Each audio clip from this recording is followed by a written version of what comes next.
હરે કૃષ્ણ મિત્રો તમે ભેળસેળ વગરનું સિંગતેલ તો બધાએ ખાધું હશે, પણ શું એ મગફળીને કેવી રીતે પકાવવામાં આવે છે શું એ તમે જાણો છો? હા મિત્રો, એ મગફળીને પકાવવા માટે પુષ્કળ માત્રામાં રાસાયણિક દવા અને ખાતરનો ઉપયોગ કરવામાં આવે છે, અને આપણા ખોરાકમાં સૌથી વધુ વપરાતું પદાર્થ કોઈ હોય તો તે તેલ છે.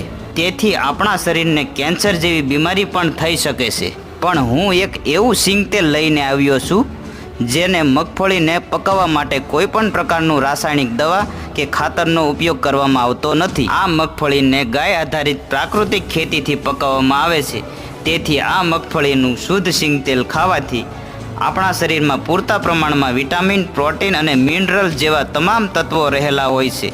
તો જે કોઈ મિત્રોને આ શુદ્ધ સિંગતેલ ખાવા માંગતા હોય તો ડિસ્પ્લે ઉપર આપેલા નંબર અને એડ્રેસ પર આજે જ સંપર્ક કરી શકો છો. હરે કૃષ્ણ.